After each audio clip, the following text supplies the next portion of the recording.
I'm here in the exam room by myself to talk about virtual consults. We've kind of done virtual consults for a while, patients from out of town, out of the country, that sort of thing. But this is the first week that we've done all virtual consults, a lot of virtual follow-ups. Unfortunately, I can't figure out how to remove sutures that way. You know, there are advantages and disadvantages to virtual consults. One, we don't have any other option. But the other is actually pretty convenient. I can, take my notes, and you could do it from the comfort of your own home, and in sort of a less rushed environment, without me running late and that sort of a thing. Advantages, well, what we can do is we can talk about procedures in general. I can take a look. Let's see what I've done. Rhinoplasty consult, breast augmentation, one needed a lift, eyelids, a couple that I can think of off the top of my head. We can look at sort of generally what's needed, give you an idea what kind of time frame recovery, sort of go through the normal talk about what you need, why you need it, what the surgery is like, what it'll be like afterwards, limitations, risks, that sort of thing. The only thing I can't really do is be 100% sure about the details of the procedure, right? Let's talk about an eyelid surgery. I can't exactly understand the brow position or be sure what I'm doing with the lower lids. I can tell you, well, I think I can do this. I'll let you know for sure at your pre-op visit, or because I still have to see you in person before surgery to confirm everything, right?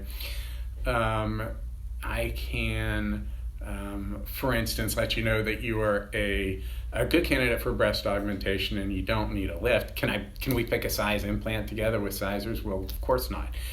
So we need to go through that. Some things, even with, say, a neck lift, I can actually assess and pretty much tell you whether I need to do something to address the muscles. So there certainly are some limitations, but you can't compare with me, really doing an exam.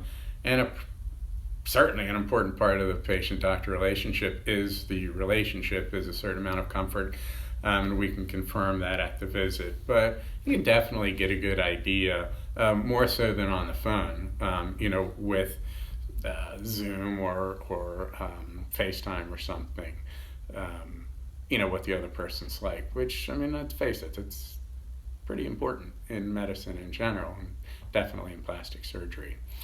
We can look at the website for before and after pictures. The other patient, I was doing some drawings and showing her, just like I would do in a consult, to explain some things about implant position, loose skin at the bottom of the breast. So overall, we can do an awful lot in the consult. Definitely put together a plan and basically say, hey, we might need to make some changes, but we know enough that Michelle can, for instance, get you a quote right now. It might change, but probably not. Just like we would do from someone out of town over the last few years. The other thing is she can talk to you about scheduling, because it is going to be a free-for-all when things open up again. Patients who wanted to come in for a consult in the first place, patients who had their surgeries canceled or postponed because of everything. So if you're thinking about getting something done, that's one of the things that keeps coming up. Patients saying, well, can I have my surgery now? Well, no, we're closed. Well, can I have it as soon as after, you guys reopen? Well, I would probably ought to, get on FaceTime and work on that and figure it out, because the answer is going to be, it's going to take a while once we get rolling. So anyways, hopefully I do get to talk to you on, on FaceTime or some other virtual platform, but, stay safe, be smart about things. Yeah, right? I guess that's the main thing. All right, in good health, talk to you soon.